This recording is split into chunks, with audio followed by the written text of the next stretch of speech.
Donc, on parle beaucoup dernièrement de fatigue chronique. Mais il faut savoir que la fatigue chronique, c'est pas « Ah oui, moi, je suis tous les jours fatiguée, j'ai la fatigue chronique ». Non. La fatigue chronique, c'est une maladie très difficile à détecter, très difficile à diagnostiquer. Pourquoi? Parce que c'est une fatigue persistante et inexpliquée.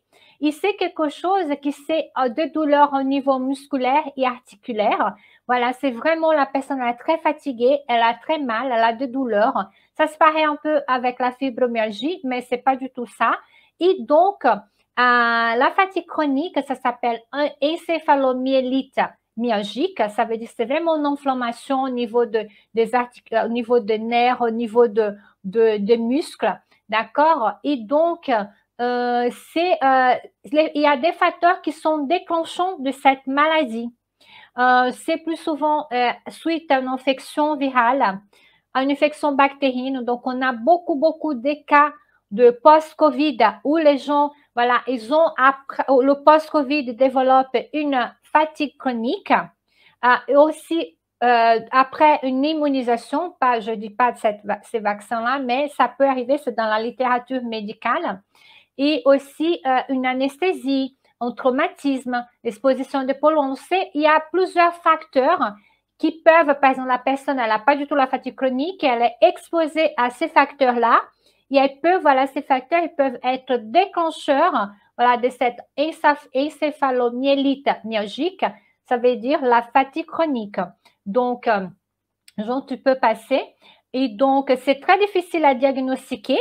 Et les médecins, ils vont déjà essayer d'enlever toutes les causes de fatigue. Une fois qu'on a enlevé toutes les causes de fatigue, les autres causes, on dit, OK, c'est vrai que, voilà, peut-être que ce patient, il a de la fatigue chronique. Parce qu'il y a d'autres causes de fatigue qu'il faut déjà enlever pour pouvoir diagnostiquer parce qu'il n'y a pas d'autres signes, il n'y a pas de signes au niveau des bilans.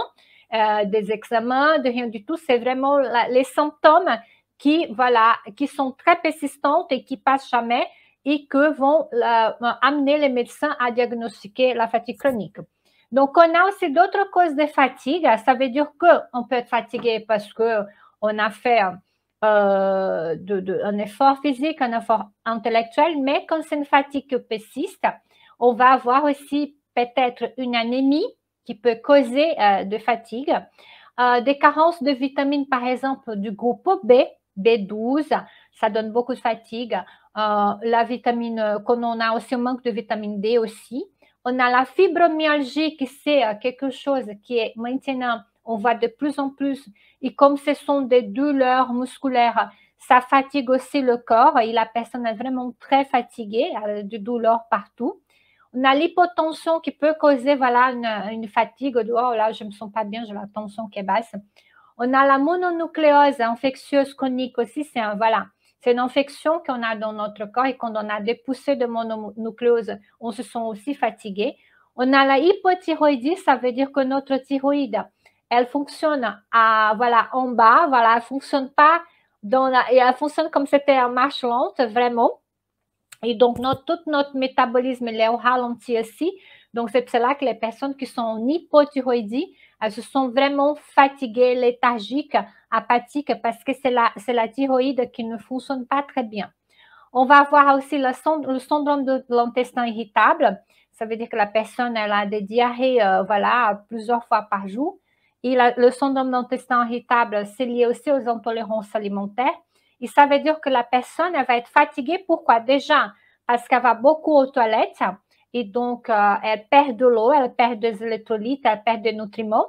Et aussi, voilà, parce qu'elle mange et elle ne garde pas tout ce qu'elle mange, en fait. Donc, cette personne, elle est fatiguée du fait que cet intestin, il est très irrité et donc il est hyperactif. Et donc, c'est aussi un problème. Bien sûr, le cancer, tous les types de cancer, ça fatigue énormément l'organisme.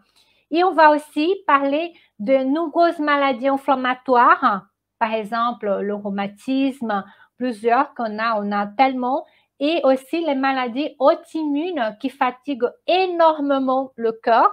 Pourquoi? Parce que les maladies auto-immunes, ça génère aussi une inflammation de notre corps, et donc un corps qui est inflammé, il a moins d'énergie pour faire d'autres choses parce qu'il faut qu'il lutte tout le temps contre cette inflammation.